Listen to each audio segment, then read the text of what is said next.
جون چرا شما و خانمو میتونین قرآنو با صوت بخونین ولی من نمیتونم؟ موروثی که نیست، هر کسی یه چیزی داره. کرامت صبر تو رو ما نداریم. نگید آقا جون، به خدا من یه عمر به برکت ذکر و صوت شما و عمو افتخار کردم. پسرتم به جایی رسیده که مقام صبر توه. ثواب تمام ذکر و حالش نصیب دامن توی دخترم. جدی میگین یا دارین دلگرمم میکنین؟ عمود میگه اگه یه ذره فهم و صوت یاسین رو داشت تموم بود. دلگرمت میکنم. مامان رفتی گوشی بسازی؟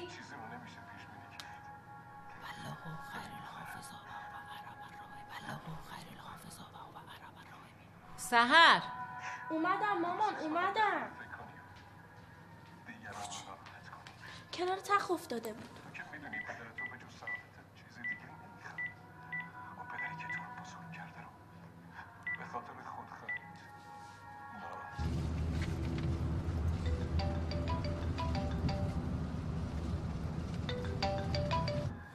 الو سلام محمود جان. سلام، کجایی؟ ها چرا از اون بر میرفتی؟ از جاده قدیم میرفتی دورت بگردم. آره اونجا به شب نخوری. تو رو خدا با این حالت مواظب باش.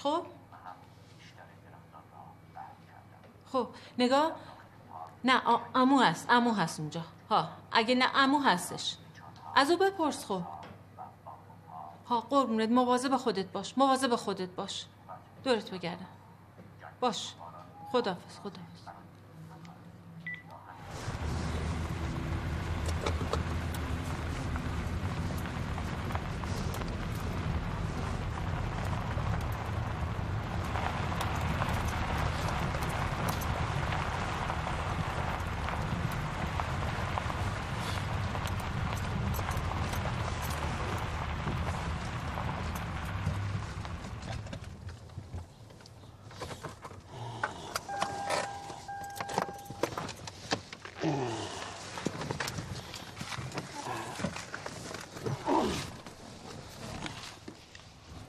یا الله. چی بگی آدم بی؟ بیا محمود جان، چایی بریزم صبحونتو بخور. یعنی تو رو خدا ببین چه جوری داره این بچه با اعصاب ما بازی میکنه. ببین چه جوری ما رو سر کار گذاشته. یه الف بچه میبینی؟ آخه چی شد که اینجوری شد؟ آقا شما قضاوت کن. ما اینو برداشتیم بردیم توی مجلسی که تمام گنده‌های مملکت گوش تا گوش نشستن. ما همینجوری داریم نگاه میکنیم. بسم الله الرحمن الرحیم. خب احسن بقیه‌اش. صدق الله العلی العظیم.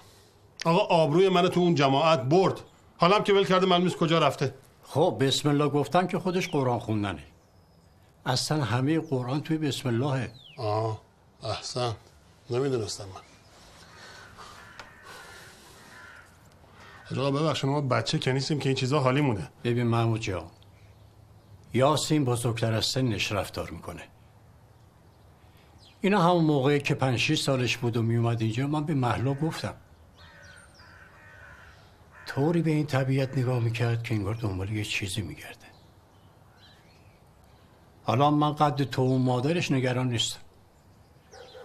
یاسین کار بی عقل و حکمت نمیکنه. من که دلم روشن. آقا قابل کن این حرفای. این کیه این؟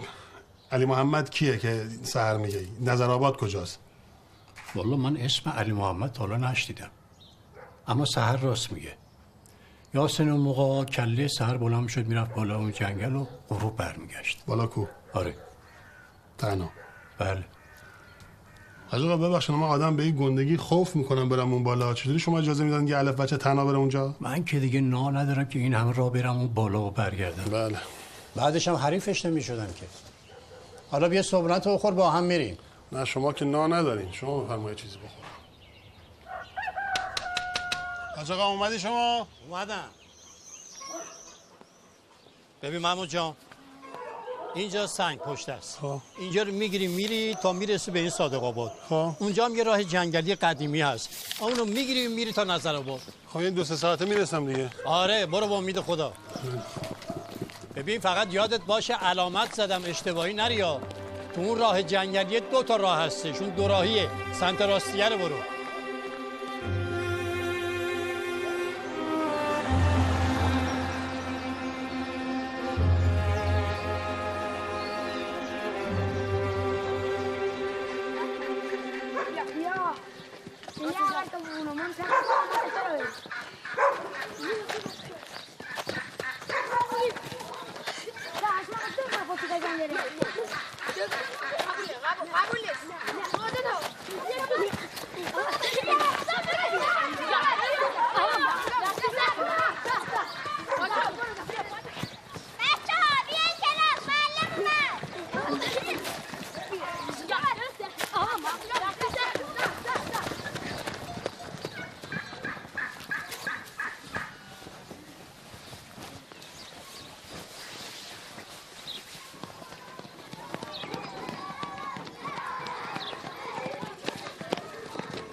بچه ساکت.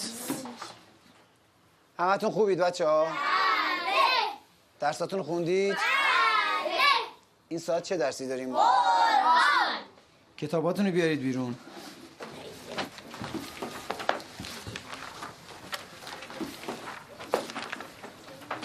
خب نیما جان بخون ببینم. بسم الله الرحمن والعصر ان الانسان لفی خسر الا الذین آمنوا وعملوا الصالحات وتواصوا بالحق وتواصوا بالصبر. کی هستی پسر؟ من اینجا دیدم بچه ها اومدن، منم اومدم. اینجا چی کار میکنی؟ دیدم بچه اومدن اومدم. بچه کجایی؟ من تهران. درس و مشق رو ول کردی اومدی اینجا؟ نه درس و مشقمو ول نکردم. کتاب و دفترام خونه بابا بزرگمه، مطالعه‌شو میکنم. یعنی الان این درسی که بچه‌ها خوندن بلدی بخونی؟ بله. کلاس چندمی؟ کلاس 5. بیا تو ببینم. با اجازه. نیما جان تو برو اونور بشین. جای نیما بشین بخون ببینم. بخون. اعوذ بالله من الشیطان الرجیم. بسم الله الرحمن الرحیم. والعصر إن الإنسان لفي خسر إلا الذين آمنوا وعملوا الصالحات وتواصوا بالحق وتواصوا بالصبر. صدق الله العلی العظیم. بچه‌ها برای سلامتی این مهمون خوب ما یه صلوات بفرستید.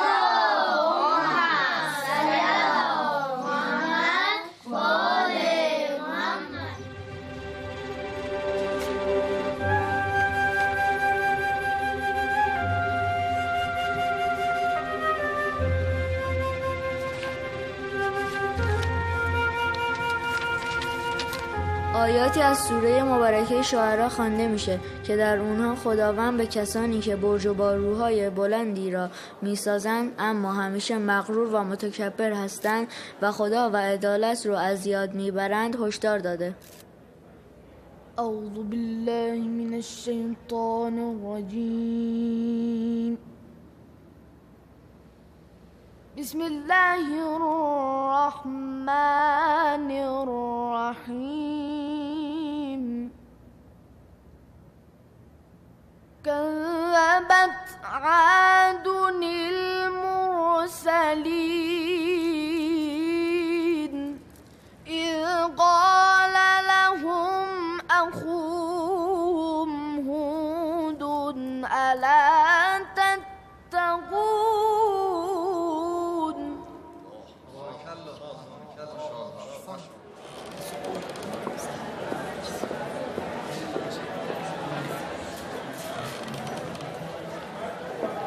یاسین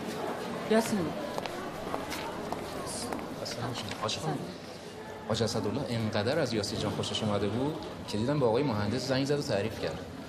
ولی آقا مصطفی به بابام بگو این کارا بی اشکال نیست.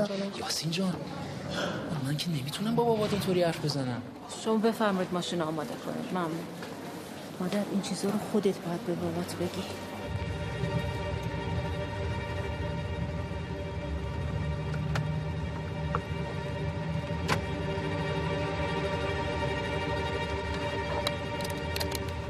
سلام بابا. نمیدونی چقدر دوستت دارم. تصمیم گرفته بودم باهاتون حرف نزنم و هیچی نگم، چون میدونم چقدر مغروری و چقدر عادت دارید حرف خودتون رو بزنید دیگران گوش کنن. چشم بگم. کارم همیشه این بود، همش نقاشی کشیدم، قرآن خوندم، به چشم نمناک مامان نگاه کردم. شب و روز همدمم پدر بزرگ بود. کمبود اخلاق شما رو با مهربونی برام پر کرد. شما یادت رفته بچه هم داری و من فقط نمیخوام جلوی مسئولین شما قرآن بخونم. با آقا مصطفی گفتم بهتون بگی، اما مامانم گفت عیبه، خودت به بابا بگو. خواستم خودم بگم، اما کو جرأتش که بتونم تو چشم مهندس نگاه کنم و بگم. که کارتون نه تنها بدون اشکال نیست که خیلی پر از اشکاله. تازه نگفته بهم گفتید برو بیرون. همچین سرم داد زدید که راه برگشتم گم کردم. الان که اینو گوش میدید من رفتم، اما دلم داره باهاتون هم‌آوایی میکنه و با صوت بلند اینو زمزمه میکنه. بسم الله الرحمن الرحیم واذکر فی الکتاب ابراهیم.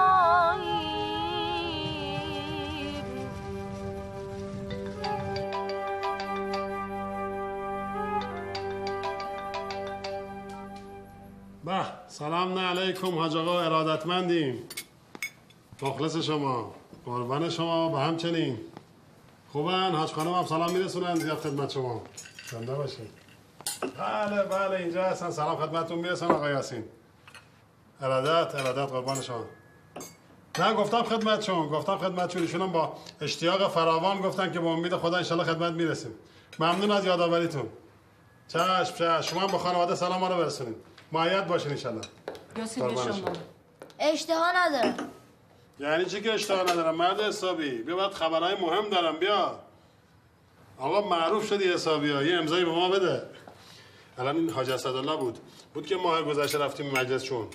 ایشون از صدای شما خیلی خوشش اومده بود. الان زنگ زده میگه که برای افتتاح مجلس جدیدشون هم میخوان خدمت شما باشن هفته آینده. آقا خیلی ماشاءالله، خیلی تبریک. محمود جان، یاسین دوست نداره توی این مجالسا بره. جان؟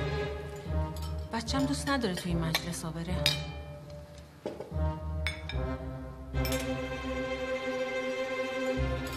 یعنی چی؟ من خدای نکرده میخواد مجلس لهو و لعب بره که اینجوری میگی شما؟ نه لهو و لعب که نیست، ولی خب هر چیزی که افراط و تفرید باشه خیر و برکت توش نیست. حرفا چی میزنی شما خانم سر شام جلو بچه‌ها؟ این نعوذ بالله مجلس قرآن خونی خیر توش نیست؟ چه حرفی آخه؟ ایشون قرآن میخونه، قرآن میدونه برای که تعمقش بره بالا. خب کجای قانون توی مملکت نوشته که کسی حق نداره ایشونو دعوت کنه خونهش؟ اصلا کلیت این قضیه ریاه؟ یعنی چی؟ تازه اگه ریایی هم باشه متوجه ایشونه؟ خانم الاعمال بالنیات، تموم شده رفت. ما هم که هنوز کاری انجام ندادیم که بابتش داریم ما رو محاکمه میکنی. یعنی چی این حرف جلو بچه‌ها؟ بله شما درست میفرمایید. بفرمایید. برای ایشون بکش.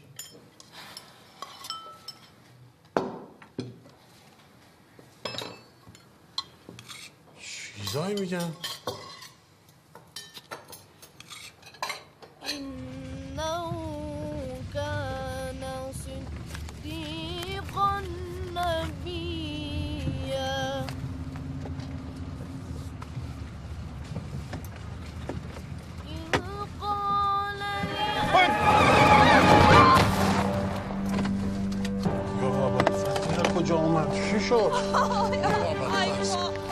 چی شد؟ باور کن مثلا اجازه بدید کمکتان کنم. اجازه بدید کمک. دست نزن به من. خیلی خوب آروم باش شما. من اصلا حواسم نبود. من الان میرسم. شما رو درمونگاه چیدی میتونی را بیای؟ خیلی ببخشید واقعا من اصلا حواسم نبود. من بچه‌مو گم کردم داشتم دنبال فندک میگشتم. اجازه بدید کمکتون کنم.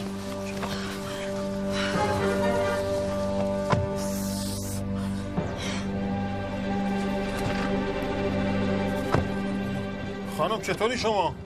خانم؟ آره خیلی خوبم زدی پامو داغون کردی. خوبم. از کجا پیدا شد آخه؟ من آخه تو جنگل شما چیکار میکنی؟ من که داشتم رامو میرفتم. خودت حواست کجا بود؟ کجا پیدا شد؟ کجا ببرم شما رو آخه؟ درمونگاه کجا هست اینجا؟ خانم کیری افتاد.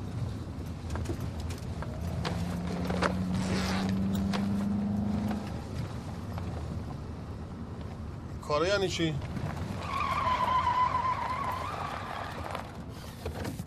بفرمایید پایین. اشتباه گرفتیم. بفرمایید پایین. بچه پرو ببینا. خوب بود همونجوری میموندم تا بیمارستان منو میرسوندی. داد میزنی سر گوش کن من. چی دارم بهت میگم. من بچه‌مو گم کردم، اعصاب مصابم ندارم. با من کله انداز. یه کاری از خودت میدم. به زبان خوش بفرما پایین. بفرمایید. به این دختر کوچولو هم که دنبال مامانشو کمک کن. خواهش میکنم. خواهش میکنم دیگه. خب آخه زدی پامو داغون کردی، داری وسط جاده پیاده‌ام میکنی. انصافت کجاست حالا؟ 4 قدم برو باشه پیاده میشم. ببین خانم، من اصلا نمیدونم کارت چیه، چی کار داری. ببین این نقشه رو ببین، این نقشه رو ببین. من این مسیر رو باید دنبال بچه‌م برم. نه یه متری برتر میرم، نه یه متر برتر. شما هم هر جا دلت خواست عشقت کشید پیاده میشی. و سلام. خیلی خوب بابا، چرا میزنی؟ بهت گفتم 4 قدم برو جلوتر پیاده میشم.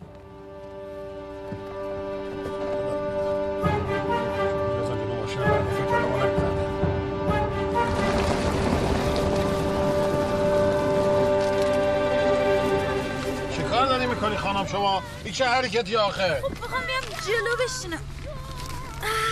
خانم برای چی برمی‌داری میای جلو؟ یا الله یه چیزی. خب ببخشید. چیه رادیو گذاشتی داری گوش میدی؟ بابا یه موزیکی چیزی بزن. نکن خانم، دست نزن لطفاً. این رادیو نیست. پس چیه؟ اوه بد نمیخوره از اون آدما باشی یا؟ از کدوم آدما باشم؟ از اون آدما که به این چیز میزا گوش میدن.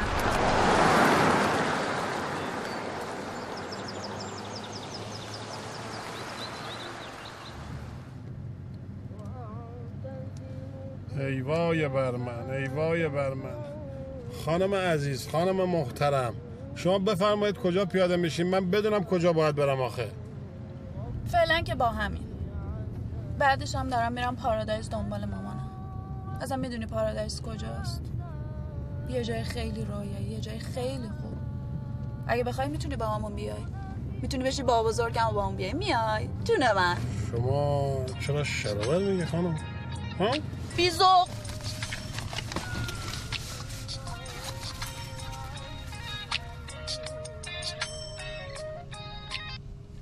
کجا داری میبری منو؟ برای چی داد میزنی سر من؟ من دارم میرم دنبال بچم. 10,000 بارم به شما گفتم پیاده بشو. خب بچت کجا هست حالا؟ من چه میدونم اون بالا رفته. یعنی تو اونجا میخوای بری؟ خب بله مجبورم برم. چه دل و جرأتی دارین شماها؟ من بابام تا سر کوچه هم نمیذاش برم. احسنت به بابای شما. معلومه ایشون خیلی آدم زحمتکشی بودن. معلومه. میخوای با هم دنبال بچت بگردیم؟ دارم جدی میگم ها. تو از این ور برو، منم از این ور. سر یه ساعتی با هم قرار میذاریم، شاید پیداش کردیم ها. نه قربان شما، باید تنهایی برم. ممنون. هر جور راحتی. اخ معذرت میخوام، ببخشید. گند نه ولش دست نزن. شما دست نزن لطفا. ولش کن. خودم تمیز میکنم. شما فقط کجا پیاده میشین؟ من اونجا پیاده میشم سر اون پیچ. شما هم که امروز فقط خواستی منو پیاده کنی. همینجا بفرمایید. به سلامت خیر. بفرمایید. اینو ببین. این یه طلسمه. برای سرخپوستای اکوادوری میگن شانس میاره. خدا خیرت کنه. خیلی ممنون. اینجوری نگاش نکن، کلی پول بابتش رفته.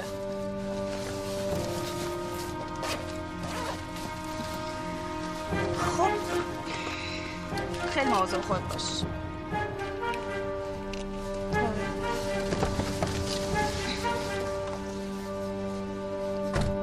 یعنی دیوانن این مردم.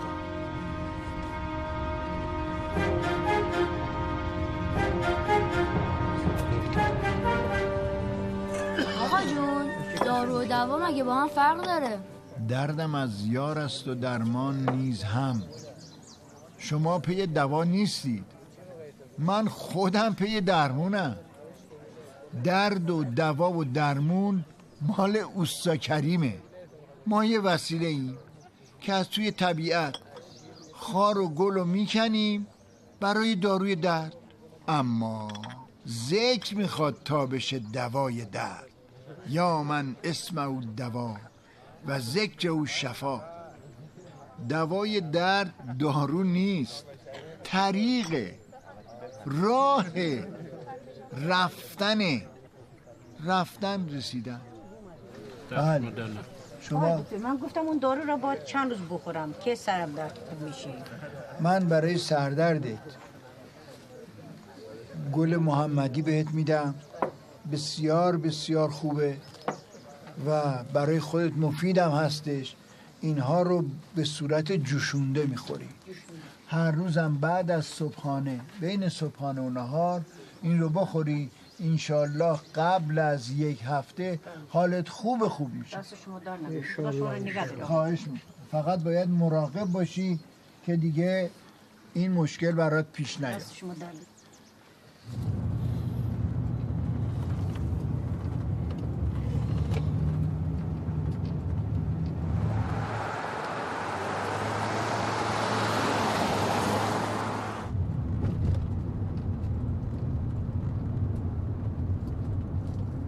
چیه؟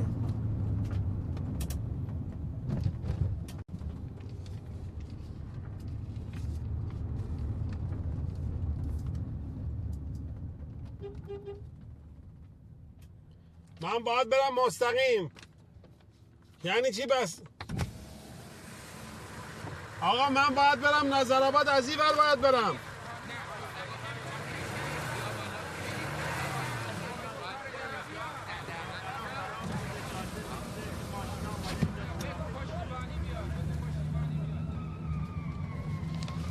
ای بابای گوشه من کو؟ بابا بله. چیزی لازمه تو کیف بذاری؟ نه خودم میذارم. مالای گوشی من کجاست؟ بابایی بله. یه آیفون برام میگیری؟ چیکار بکنم؟ یه آیفون. ببین شما داری شورش در میاری یا من تازه کلی خوردریز برای شما گرفتم. نگرفتم؟ یکی نمیشه هر وقت من میخوام برم مسافرت شما کلی طلب از من میخوای؟ خب همه بابا برای بچه‌هاشون هدیه بله اما به وسعش و نه به زور. شما پا گذاشتی رو گردن من، بیا ای یاد بگیر. بابا من قول دادم یاسین این 3 هفته دیگه برمیگردم، جلسه خیلی مهمه، خودتو باید آماده بکنی. پاشو برو اتاق. حالا یه چیزی خواستیم سحر برو اتاق. برو.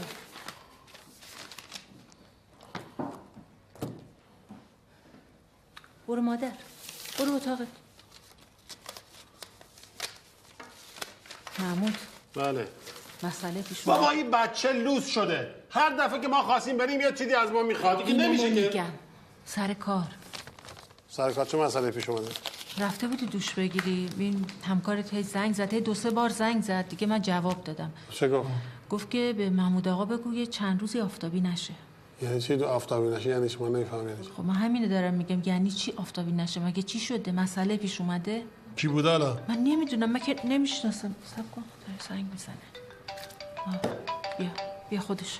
گوشی من پیش شما چیکار میکنه؟ میگم که جواب دادم که. الو. بله. بله. نه ببین شما کاری که میکنی الان برو فرودگاه، شما حاج آقا رو وردار با یه آقای مهندس پیداشون کن، ببر کارت پروازشون بگیر، من خودم میرسونم. نه آقا جان همینی که دارم بهت میگم، من نمیخوام اینا بیان اینجا رو همینی که بهت گفتم. بله شما برو اونجا، من خودم میام اونجا. بله. ببین میگه اینجا رو پیدا نکنه. خب چرا؟ یعنی چی پیدا نکنه محمود جان؟ یعنی یه اتفاقی افتاده، یه مسئله هست. ببین مهلا جان این مسئله اصلا به شما ربطی نداره، خودم حلش میکنم، شما اصلا نگران نباش. یعنی چی؟ یعنی به من مربوط نیست؟ من زنتم، باید نگرانت باشم. اصلا رفتارت هم تغییر کرده، هم با من رفتار تغییر کرده، هم با این بچهای بیگناه. من نمیدونم این زندگیمون اصلا همش کار سفر. دیروز یاسین میگه ماما زنگ بزن بابا بزرگ بیاد منو ببره شمال. یعنی چی ببره شمال؟ درس و مشقش میشه اینجا. درس و مشقش اصلا مهم نیست. بچه اینقدر حساسه، برداشتی هی از این مجلس ببرش به اون یکی مجلس، این نمیدونم قرآن بخون، برای فخر فروشی. چه داری میگه شما برای خودت؟ حالا من باید چیکار بکنم؟ ببین من میگم که آدم دستش که به دهنش رسید نباید یادش بره که اصل و نسبش چی بوده. محمود جان خیلی خوب، من یادم نرفت اصل و نسبم کجا بود، حالا باید چیکار بکنم؟ ها؟ هیچ. دم سفر هیچ. داستان میگه برای من. کدوم هتل میری؟ نمیدونم، رسیدم بهتون زنگ میزنم. توی چمدونت. خب با بچه ها خداحافظی کن داری میری. بچه ها سحر، یاسین،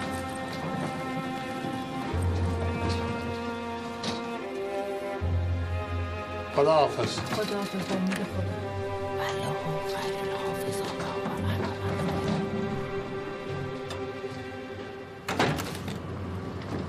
ببین چی ساختن، بالا رو نگاه میکنی کلات میفته. این ساختمونا رو بابات با همکاراش میسازن. پس خانم تکلیف وجدان چی میشه؟ شوهر شما که میدونست اگه اون زمینو بکنه یه سری بدبخت مثل شوهر من میرن زیر خاک، اون وقت قطع غیرم ده. من موندم شوهر شما چجوری شب میخوابه. یه سری مهندس نشستن محاسبه کردن مجوز دادن که گودبرداری اونجا اشکالی نداره. تقصیر هیچ کس هم نبوده، کار خداست، کاریش هم نمیشه کرد. خانم جون این چه صحبتی میکنید؟ چرا همین چیزا ربط میدید به خدا پیغمبر؟ آخه ما هم سلامتی تو مسجد بزرگ شدیم، یه چیزی که دیگه میفهمیم. ببین یعنی شوهر شما هیچ تقصیر نداره؟ گیریم که شوهر من مقصر. آخه شوهر شما که خدا رحمتش کنه اون که میدونست چرا مون، چرا نرفت تصفیه کنه، چرا جونشو بر نداشت بره؟ از خاطر پول، از خاطر بدهی، از خاطر بدبختی. کار کجا بود خانم؟ آخه به یه حبس کشیده کی کار میده؟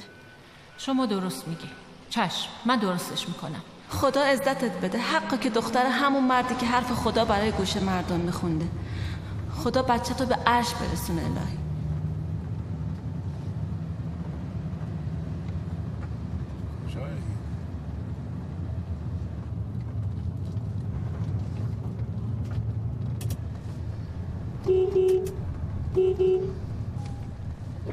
آقا سلام علیکم.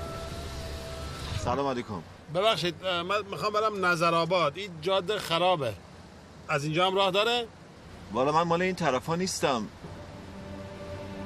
ولی اگه مستقیم میرین منم تا پاسکا باهاتون بیام.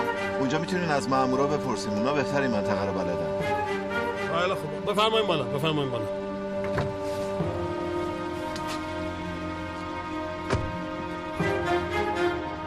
میگم مال این طرفا نیستین؟ برای چی پیاده میری؟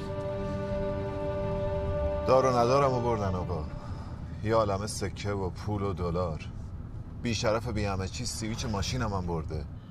یعنی تو همین جاده خفتتون کردن؟ نه قصهش مفصله. خیلی سرمون با رفیقمون از تهرون اومدیم یه 2 روزی بگیم و بخندیم و خوش باشیم دور از دود و دم و ترافیک. به هیچ کی نمیشه اعتماد کرد آقا. بله اصلا نمیشه. هرچی همراه بود برداشت و رفت. نگو همش نقشه بوده. اونی که از دنیا بی خبر بود من بودم.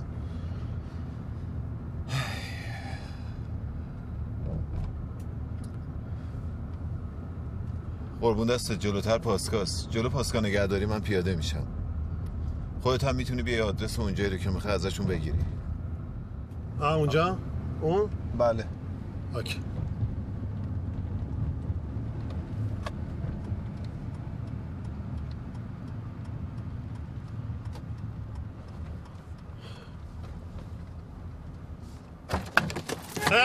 چه کار داری میکنی؟ پیاده شو، این حرفی که دوست فکر کردی آلو گیر آوردی؟ پدرتو در بیارم. آره سویچ کجا بردی؟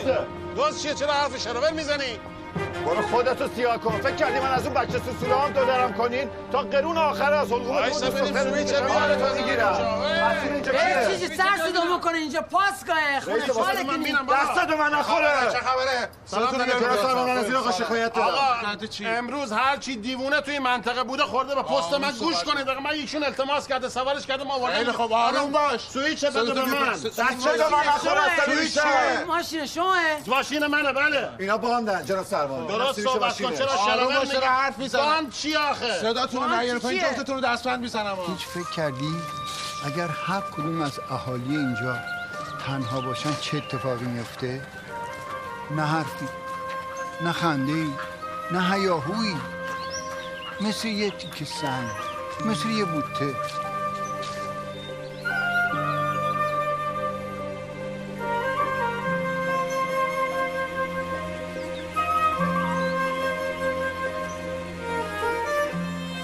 عقل آدم مثل آب و ماهیه. همه زندگی مثل این پله، باید ازش رد شد، درست و با عزت.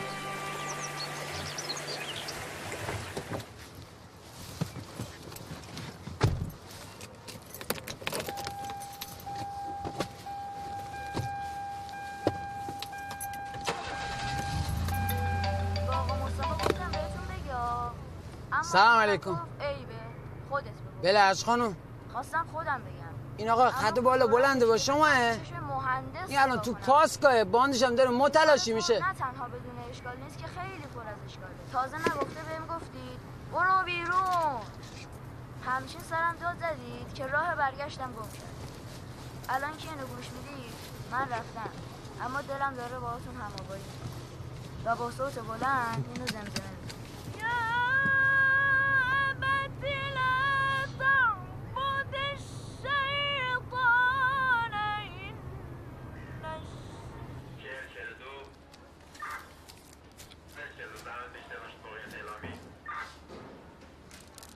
جناب سربان، یه دونه کر این تو ماشین این آقا از آینش آویزونه.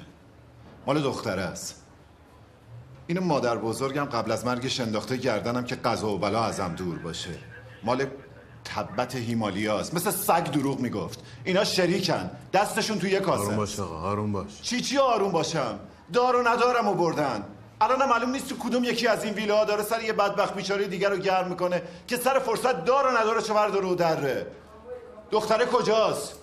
با پولای من چیکار کردین؟ حرف بزن دیگه. ایشون اجازه میدن؟ حرف بزن. جناب سربان، من خدمتتون گفتم من بچه‌مو گم کردم، دارم دنبالش میگردم. ما جاده بالایی بودیم، یه دختره ناغافل اومد پرید به جلوی ماشین. خب ما فکر کنیم زدیم بهش، خدای نکرده ناکارش کردیم. گفتیم ورش داریم ببینیم یه دوای درمونی چیزی. آقا ما این سوارش کردیم، یک کیلومتر بعدم پیاده شد. خب موقع پیاده شدنم یه چیزی مثل همین گذاشت اینطوری، گفت نمیدونم چیه، سرخپوسته، نمیدونم چیه، طلسم دعایی، نمیدونم چی، و رفت. این کجای قضیه من گناه کردم؟ دافی میاد جناب سروان. مگه میشه اون دافی بشینه تو ماشین کسی طرف 4 ستون بدنش نلرزه؟ اونم اون. آره تو گفتی و ما هم باورمون شد. امامزاده است انگار. جناب سروان یه جایی همین دور و برا با هم دیگه قرار دارن. اینجور دخترها کارشون همینه. یکی مثل این میندازن دنبالشون که کسی کاری به کارشون نداشته باشه، بعد یکی آدما رو خف میکنن. این ماشینی هم که دم دره حتما مال دختره است. با پول آدمایی مثل من میخرن همچین ماشینایی. اون بی شرف کثافت. مؤدب باش آقا، مؤدب باش. تو برای چه حرف مفت میزنی شما؟ بله. بفرمایید جناب سرمان.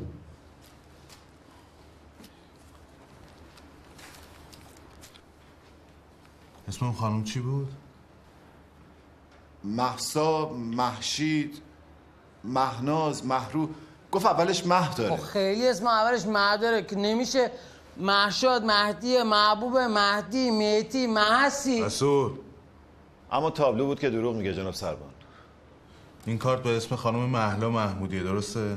بله. خودشه جناب سربان، خودشه، همین بود. ببین خیلی دیگه دهنت وا کردی، حرف مفت میزنی. خدا شدم دیدم تو دهنت ها. جناب سربان، خانم مهلا محمودی همسر بنده است. این ماشینم به اسم ایشونه. نشستی هر چی دلت میخواد چی نمیگم ما. چی از کجا معلوم که راست میگی؟ از کجا معلوم این زن توه؟ آروم باشین، آروم باشین.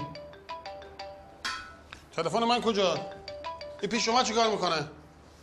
بفرما جناب سربان، ایشون همسر بنده است. ازش بپرسین، خواهش میکنم بپرسین. حرفای منو تایید میکنه ایشون. تلفن که قبول نیست جناب سربان. از چی قبوله؟ میخواد فکس بزنه؟ حرفای این آقا الان پشت تلفن تایید میشه. این چیزی رو ثابت نمیکنه. خودش میگه دختری تو ماشینش بوده. آخه مرد ناحسابی، اگه من ریگی به کفشم بود، اگه مثل تو بودم، خب همچی حرفی نمیزدم. میگفتم برای خودم درد سر درست کنم. جناب سربان میگفتم. این ویلایی که اینجا نوشته مال خودته؟ نه جناب سربان، مال رفیقمه. کلیدشو گرفتیم ازش. خیر سرمون اومدیم یه 2 روز استراحت کنیم. بله استراحت. برای چی این همین دلار سکه برداشتی به خودت آوردی؟ چیکار میکردم جناب سربان؟ به کسی نمیشه اعتماد کرد. میخورن و یه لیوان آبم روش. خیلی خوب. جناب سربان حالا تکلیف ما روشن کن، ما باید چیکار بکنیم؟ رسول، این آقا امشب مهمون ما. ایشون؟ نه خیر ایشون. یعنی چی مهمان شما؟ جناب سربان من برای شما توضیح دادم. من بچه‌مو گم کردم و برام دنبالش بگردم. بچه‌تونم براتون پیداش می‌کنم. یعنی چی پیداش می‌کنی؟ من بچه‌م گم شده و برام دنبالش بگردم. جناب در خدمتتون باشه. یه دقیقه اجازه بده شما. بابا ما این دخترای سوار بفرمایید. سوار کردیم. اینو بگو تحویل بازداشت بده. بده. عینک، موبایل، ساعت، بنده کفش، کمربند تو تحویل بده. بفرمایید. مامان آسمونت خورشید نداره. هوا ابریه دیگه. ابریه. خب به جاش داری گل آفتاب گردون کشیش خوشگله. دورش هم از این برگا بذاری. جون ما آب جوش اومده. آب جوش اومده. برم برنجو دم کنم. چه قشنگه. این خونه کیه؟ خونه بابا بزرگه دیگه. تو هنوز یادته؟ معلومه دیگه.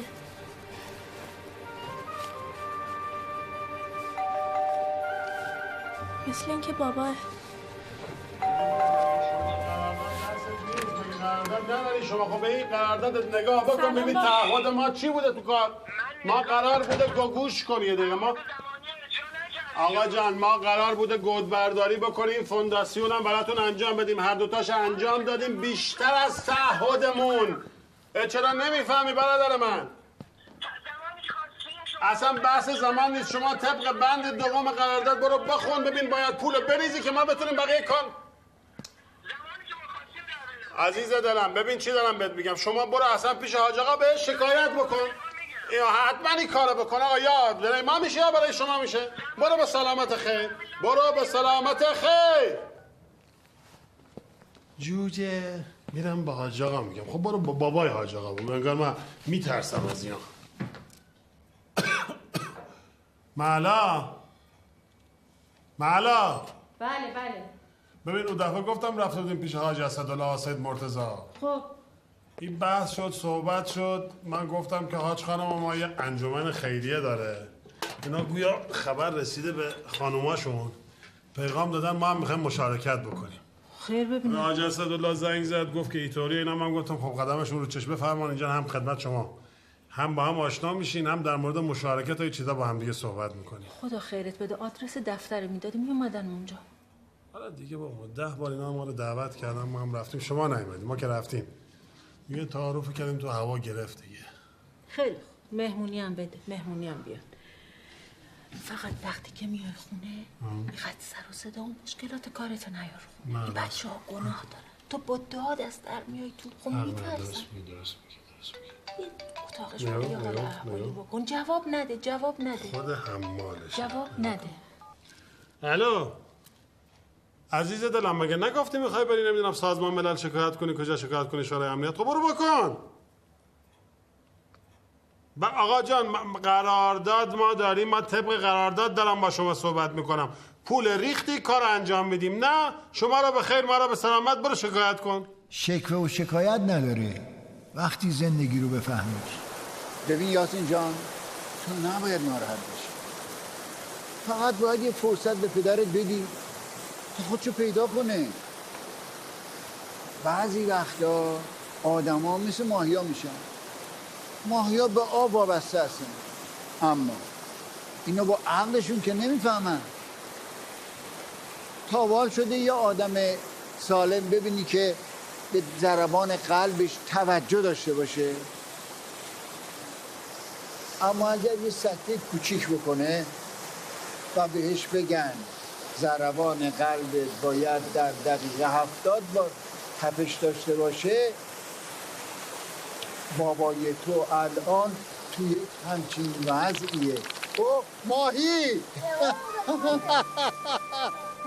ابر و باد و مه و خورشید و فلک در کارن تا تو نانی به کفاری و به غفلت نخوری.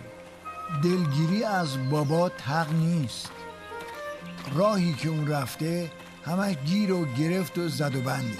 تو باید راهشو عوض کنی، نه راه تو. اون دربند و گرفتار راهشه. ناراحت نباش.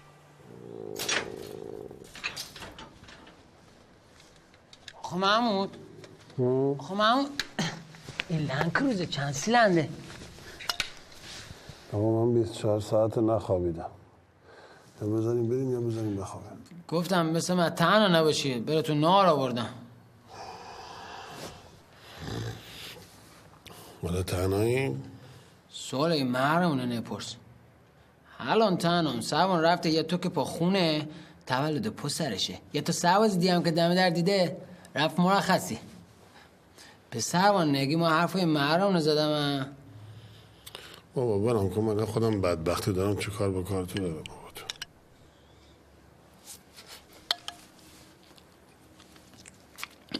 آقا محمود یه چی محرمانه ترم بگم. من عاشق آدم های پول دارم. احسن. زندگی نومه همه آدم های پول دارم. خوندم از کنوسه که ماتسوشی تا کشیرو تویوتا کارخونه نسجی باباشو مکنه کارخونه تویوتا پول دار میشه. خارجا با مخشون فکر میکنن پول دار میشن، ایرانیا با چیشون فکر میکنن پول دار نمیشن. من نفهمیدم. با نمیدونم. من خودم یه تا تر دارم برای خودم. تر چیه؟ نه میگم که شما پول داره تر ما نخبه رو میدوزیم بره خودتون. من سرباز بخت برگشته وسط این همه دار درخت و جنگ خود دستم به جایی بنی کپی رایتم که ندارم برم شکایت کنم. خب نگو.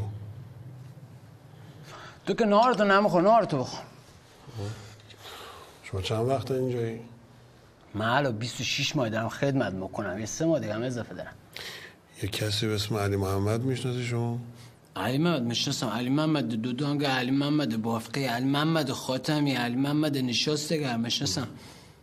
کدوم اینا نظر آباد زندگی میکنن؟ هیچ کدوم. هیچ کدوم. یعنی یه اطراف هیچکی به اسم علی محمد نمیشناسی شما؟ نه میشناسم.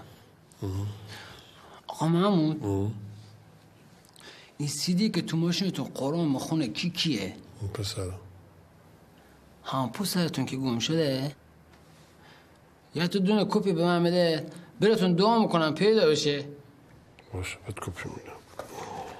آقا محمود این تصویر که تو ماشین بود مدرک جرم و برداشتن که براتون مدرک جرم محسوب نشه. بیا مدرک جرم میشه یه دعاه من سرخپوستم بکی باید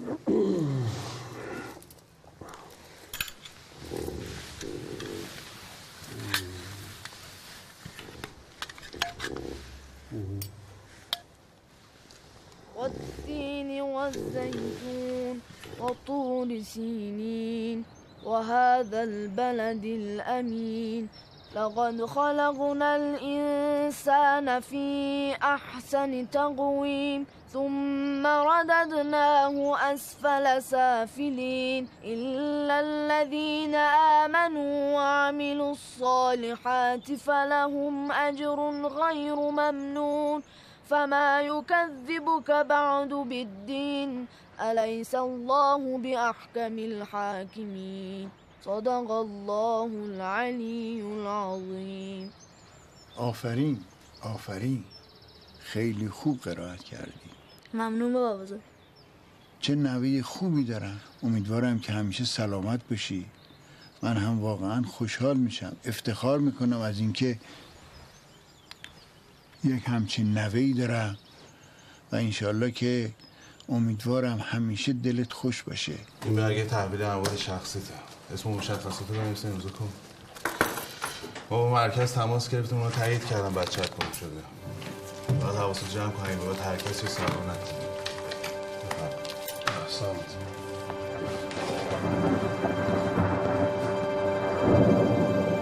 نه بابا حالا داستانش مفصل. خب من چیکار کنم؟ این ناغافل پرید جلو ماشین دیگه مونده بود تو راه ما هم سوارش کردیم. آره حالا میگم داستانش مفصله. بله این چی دیگه. حالا اومدیم بیرون از پاسگاه. بله دارم میرم سمت بالای کوه ببینم چطور پیداش میکنم یا نه. الو بابا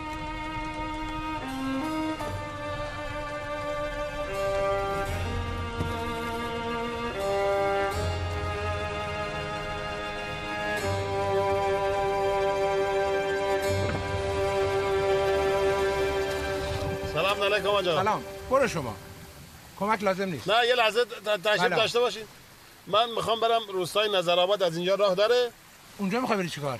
والا پسرمون گم شده رفته پیش یک کسی به اسم علی محمد. علی محمد؟ میشناسی شما؟ من که نه. اما شاید ملا آقا بابا بشناسدش. خب این آقای ملا آقا بابا رو از کجا میشه پیداش کرد؟ یکم جلوتر روستای صادق آباد که بری از هر کی بپرسی نشونت میده. صحیح. خدا خیرت بده. خیلی قربونت یه زحمت بکش فقط. دکتر ما هم تا همون روستا که داری میری برسون. مریض بیاد. ایرادی نداره. بیاد.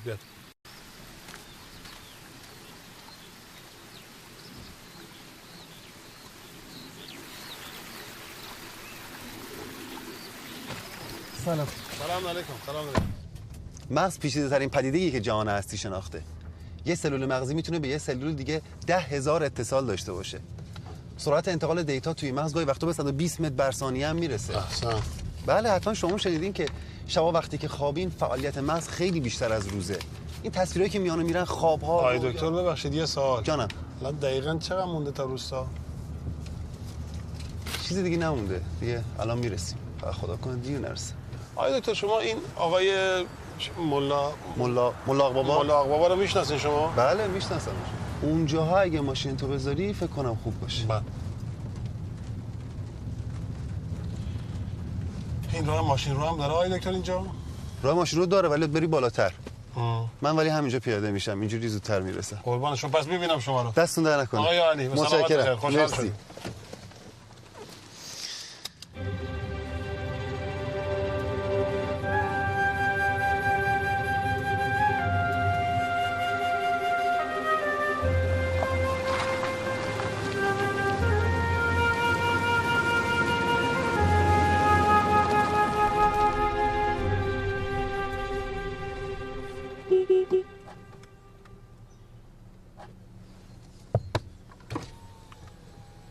حاج آقا نظر حاجی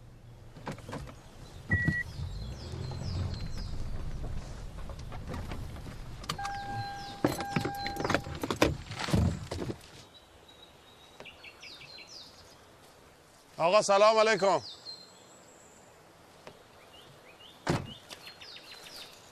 حاجی خسته نباشی. این نظر آمد از کجا برم من؟ حاجی آقا شما زیر لفظی میخوای جواب بدی؟ با شما هم حاجی؟ آقا با شما چی کار داره اون بدبخته؟ جواب نمیده. هم باید جواب بدن؟ یه عده دوست ندارن جواب بدن. احسن. میخوام برم نظرآباد. از کدوم ور برم؟ از این ور. اول رسنه به یه رودخانه، بعد از رودخانه جنگل، بعد از جنگل روستا. با ماشین نمیشه رفت نه؟ از یکی سوال بگردم مرکبت چیه؟ بگردم پاهام.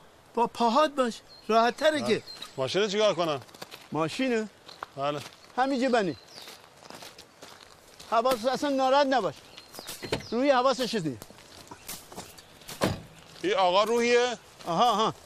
آقا روحی من میرم نظرآباد. شما حواست به حاجی چیه؟ چرا حرف نمیزنی؟ چیه تره؟ چرا اینجوریه؟ یه چیزی گم بگرده وی دمال گردنه تا پدا بخونه. زودتری باش دیر نهونی باش.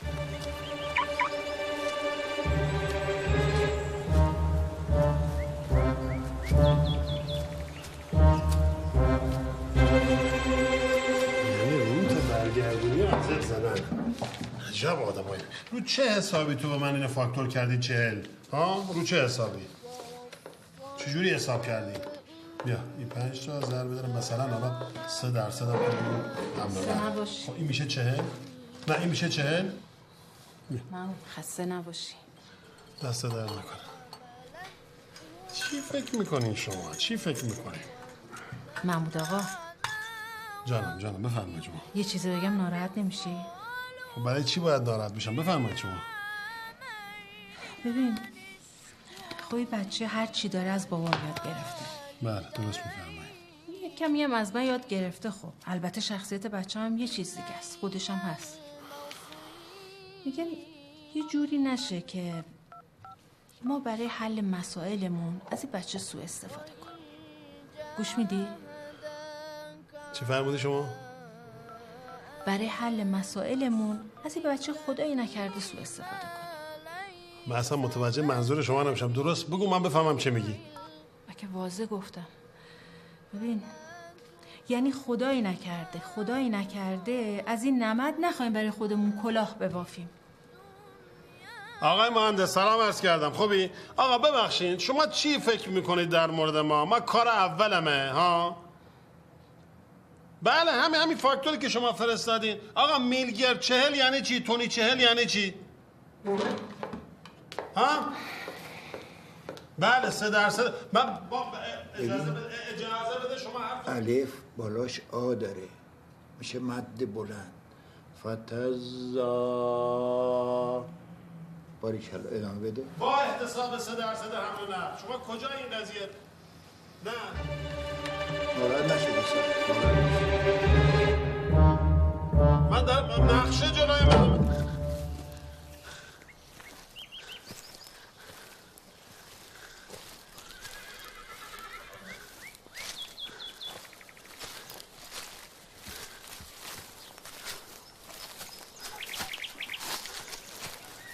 مامان میگم اگه این دفعه بابا گفت بیا بریم من باهاش نمیرم. تو هم اینقدر به بابات سخت نگیر مادر، اونم مشکلات داره. آخه معلم کلاس قرآنمون گفته بود که این کار خوب نیستش. میدونم، من بهش گفتم، به بابا بزرگتم گفتم بهش بگم، ولی یه موقع تو حرف میزنی چیزی میگی به بابات خدای نکرده بی احترامی میشه. تو چیزی نکن. حتی اگه عصب بگذره؟ نمیگذره مادر، نمیگذره. بهش میگیم دیگه، هم من میگم هم بابا بزرگت میگه. نمیگذره، اونم حواسش هست.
آج خانم سلام علیکم. سلام علیکم. ببخشید شما ملا آقا بابا میشناسی؟ رفته قبرستون. مرد؟ نه خیر، قاسم پسر مولا نصرالله مرده. خب خدا رو شکر. الان چجوری میتونم برم قبرستون؟ از این وری بفرمایید. قبرستون این وری. خدا رحمتت کنه زن، نور به روحت بباره که عشق و یادگاری گذاشتی تو دل من. وقتی با قرآن مهریت قرآن میخونم حس میکنم همش مستجاب میشه. ای عشق، ای عشق، ای عشق. خدا مامان بزرگ رو بیامرزه. خدا تو رو هم برای پدر مادرت حفظ کنه. حالا دیگه موقعش رسیده به اون خونه قدیمی بریم یه یادگاری خیلی خوب بریم. باشه.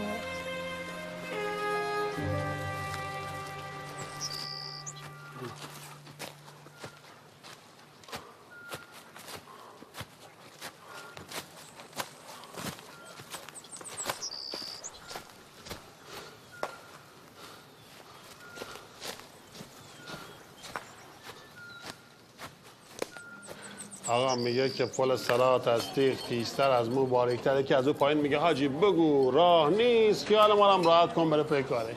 والا به خدا حالا شده ماجرای ما. رفتیم برای آقا بفرمایید خدمت حاج آقا. رفتن تراکم بگیرن، شهرداری پاشه کرده توی کفش که 4 طبقه ما نمیدیم. ما گفتیم امشب از برکت وجود حضور حاج آقا ما هم یه رانتی بخوریم، یه توصیه بکنن ان شاء الله راه بیفته. با هم بشم خدمت آقای دکتر باشیم ان شاء الله.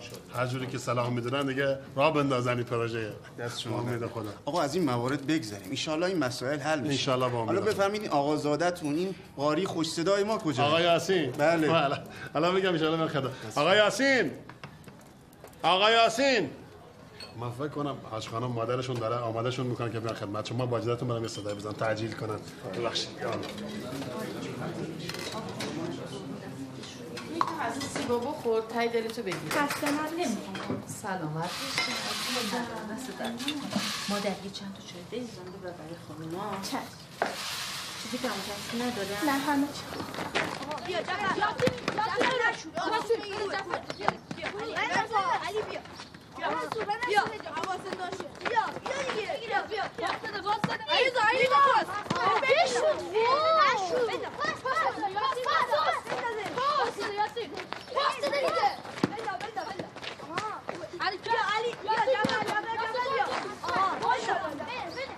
یاسین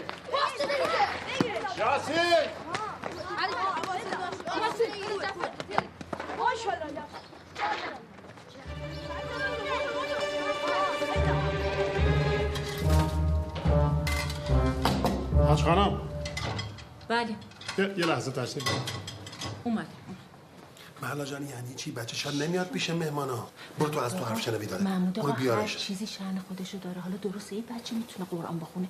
نمیشه که هر مجلسی رسید بگی بیا قرآن بخون. حرف شما کاملا متین ولی الان وقت حرفا نیست. برو صداش بزن بیاد. نکن با این بچه. برو صداش بزن بیاد. مامان یاسین این نفرم به خاطر مادر. خب مهمونا اومدن زشته بابات شرمنده میشه جلوشون. خب باشه مامان. باشه دست و صورت تو بشون. یه لباس مرتبم بپوش بیا. قربون سرم برم. حالا شما در نظر داشته باشید قیمت کارگر 2 برابر، قیمت مساله 2 برابر. خونه اینقدر رفته بالا؟ نه. سلام علیکم. سلام علیکم. آقا یاسین احوال شما چطوره؟ آقا یاسین از آقا بفرمایید. آقای دکتر بفرمایید. ماشاءالله. یه صلواتی خط بفرمایید. اللهم صل علی محمد و آل محمد. خب آقا یاسین بسم الله بفرمایید. اعوذ بالله من الشیطان الرجیم. بسم الله الرحمن الرحیم. ماشاءالله. صدق الله العلی العظیم.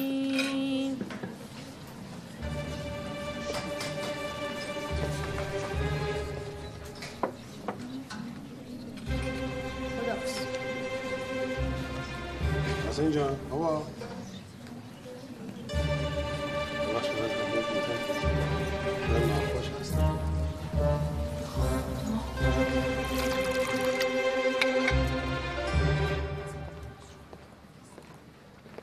محمود جان یاسین اومد از شما بفرمایید. حالا عرض کردم شما بفرمایید. من میخوام با ایشون تنها صحبت کنم. بفرمایید. برای چی وایسادی اونجا؟ ها؟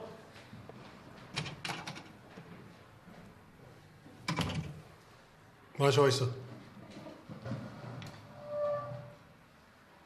خب آقای یاسین میفرمودی.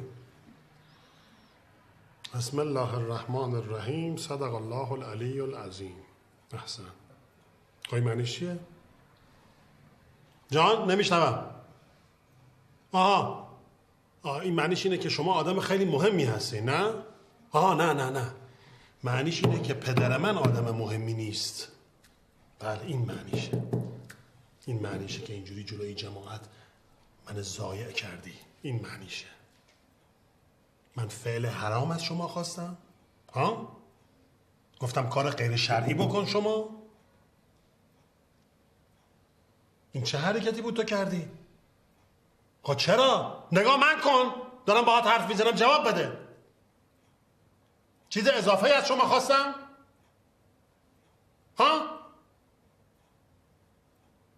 آقا احسنت. من 2 تا احسنت میگم. یکی به شما که حق پدر فرزندی به حد اکمل رعایت کردی، یعنی تمام کردی. یکی به اون مادرت برای تربیت همچین فرزندی. احسنت آقا احسنت. برو از جلوی چشمام دور شو. برو.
بس که دیر رسیدی های دکتر نه؟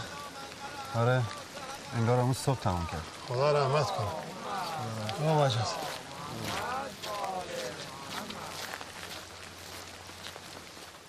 نه شما نه، اون آقا.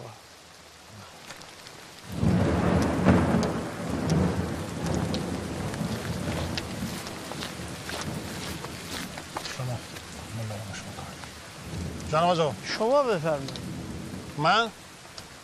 ما که بلد نیستم. ثواب داره. کاری نداره یاد میگیری. نه خب ایشون هستن واردترن انجام میدن. شما بفرمایید آقا. حتما حکمتیه که شما اینجا تشریف دارید. بفرمایید. بفرمایید.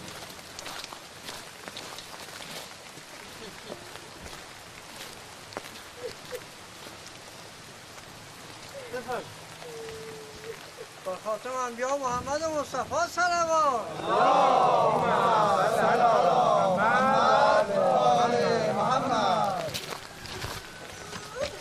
چیکار کنم؟ رحم الله تعالی من قرأ الفاتحه مع الصلوات.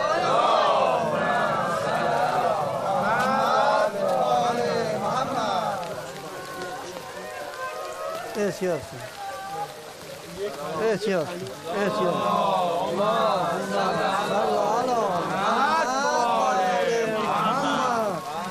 اللهم صل على محمد و آل محمد. اللهم صل على محمد و آل محمد. بخوابونش روی دست راست. خوبه. چهرهش هم طرف قبله. مرحبا. این تربت هم بذار زیر سرش. ماشاءالله.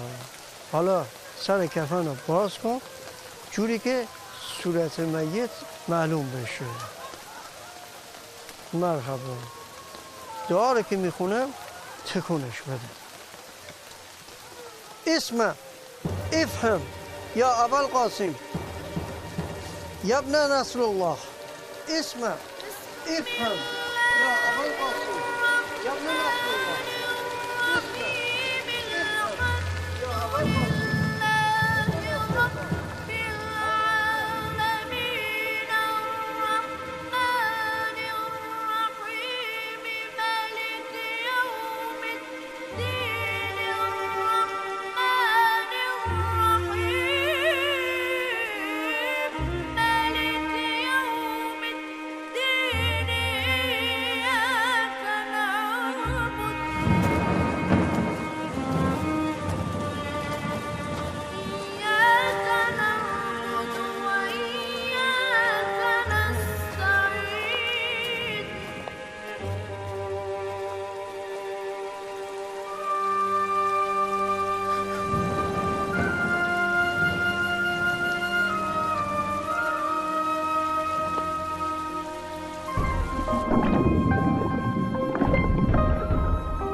هیچ کدوم از کارهای خدا بدون حکمت نیست.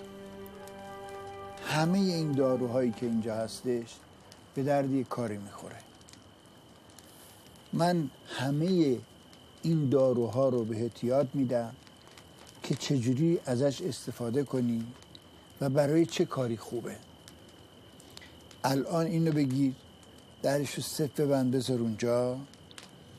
من اینم برای تو. اوه راستی یادم اومد یک هدیه بسیار بسیار خوب و ارزنده برات دارم. بهتر از این نمیشه.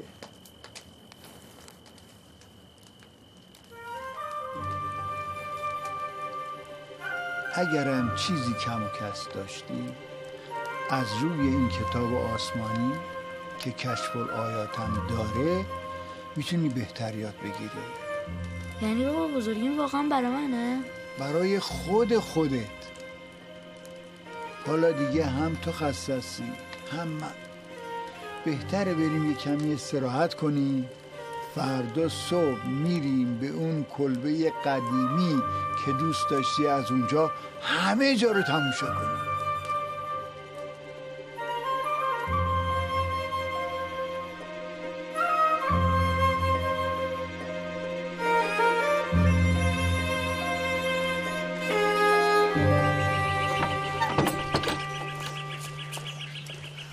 چی شد؟ نمیبینه. برای چی نمیبینه منو؟ والله اینجوریه. بعضی ها رو میبینه، بعضی ها رو هم نمیبینه. یه دقیقه وایس حاجی. این نگفت منو چه شکلی دیده؟ یعنی چی؟ یعنی اینکه ببین برادر من، اگه من اینقدر آدم گناهکاریم که این نمیخواد منو ببینه، برای چی منو فرستاد تو قبر؟ ها؟ شاید حکمتی داشته. حکمتی داشته؟ میگم علی محمد رو نمیشناخت؟ چیزی نگفت. گفت راه مستقیم بالای روستا رو بگیری و بری تا برسی. اصلا هم نپرسید من کجا میخوام برم و... نیازی به گفتن نبود. فقط گفت بسم الله یادت نره.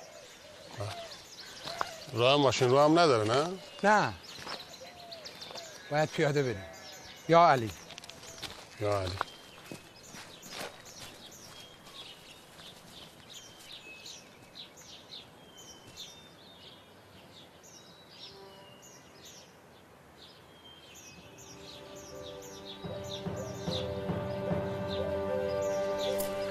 بسم الله الرحمن الرحیم.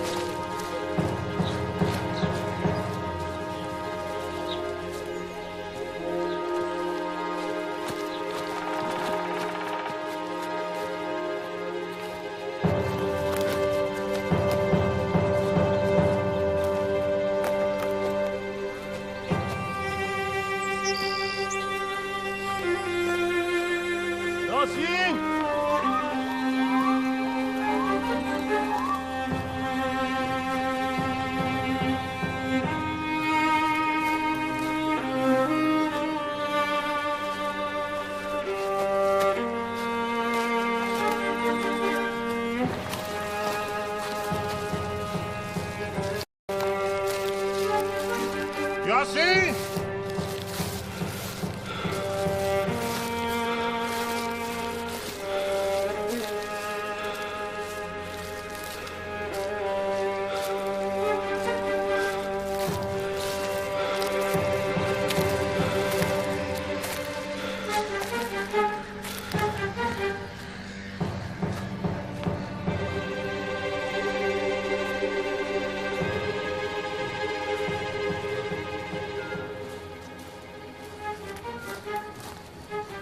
محمود، من عاشق راننده حاج آقایی شدم که روزا کار میکرد و شبا درس میخوند. با هیچ کس هم زد و بند نداشت الا خدا. یاسین! نه آقای مهندسی که فونداسیون ساختموناشو رو جنازه شوهرای مردم بنا میکنه تا آه و نالشون گریبانگیر من و بچه هم بشه.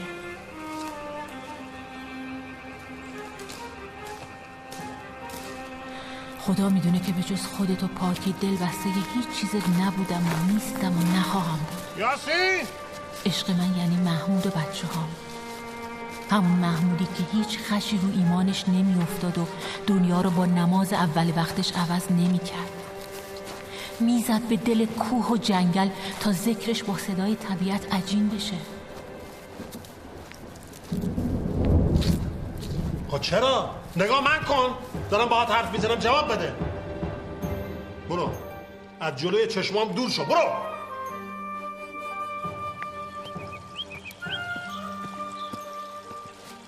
یاسین! یاسین! یاسین! محمود، یاسین به خودت رفته.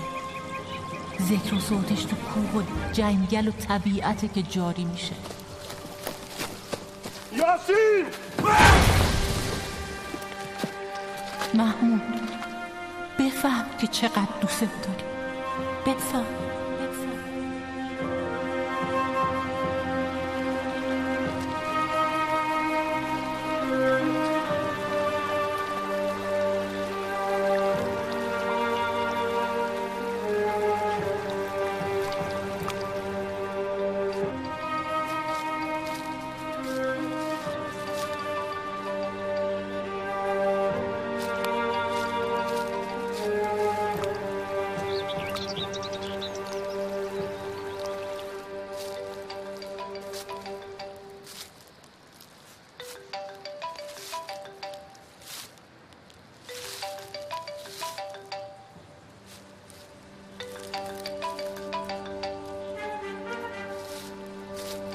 بهرام که گور می گرفتی همه عمر، دیدی که چگونه گور بهرام گرفت.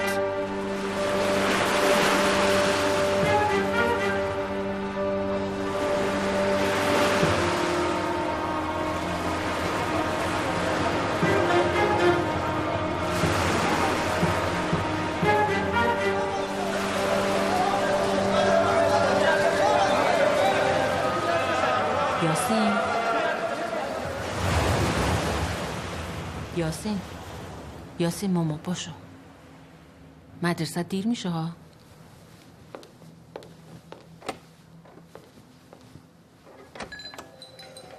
مامان جونم. دیشب یه خوابی دیدم. خیره؟ خواب دیدم دارن غرق میشن ولی یکی منو نجات داد. مثل حضرت یونس اون موقع بابا بزرگ بهم تعریف میکنم، حالا اومد میگم برات تعریف کنم. حضرت یونس ببینم میتونی این بچه قدیس درست کنه با یه حرفا؟ خدا در حقت لطف داشت. من شکاربانم، داشتم تو جنگل گشت میزدم و دنبال تله های شکارچی های قاچاق بودم، ولی ممکن بود هر بلایی سرت بیاد. گفتی که دنبال پسرت اومدی که پیش پدر بزرگشه. اون پیرمرد برای همه اهالی این منطقه محترمه، همیشه تو آبادی خیلی به داد مردم میرسه. خدا خیرش بده. یه کلبه‌ای هم داره بالای کوهستان که گهگداری میره اونجا. سردت نشه. امشب که با منی، فردا صبح مسیر رو نشونت میدم که بری با پدر بزرگ چه فرقی بین راه و چاه داره؟ جفتش آه داره. راست بری میشه راه راست، چپ بری میشه چاه. حالا میریم کلبه علی محمد. علی محمد کی بوده؟ کسی نبوده، جای خلوت منه. برای اینکه راه راست چپ نشه یک عمر ذکر علی و محمد بود. به عشق اونا اسم این کلبه شد علی محمد که ذکر همه بشه علی و محمد، تا چاه همه راه بشه و راه هیچ کس چاه نشه. یا محمد یا علی. یا علی.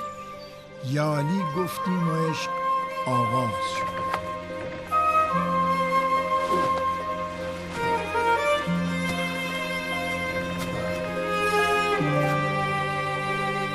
از این طرف. آقا دست شما در نکن، خیلی تو زحمت افتادیم. برو، راهت مستقیمه. مستقیم بری تو چاه نمیافتی.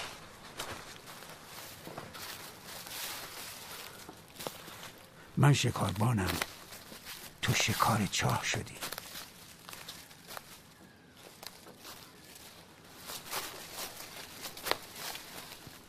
یا علی زنده باشی. ممنون.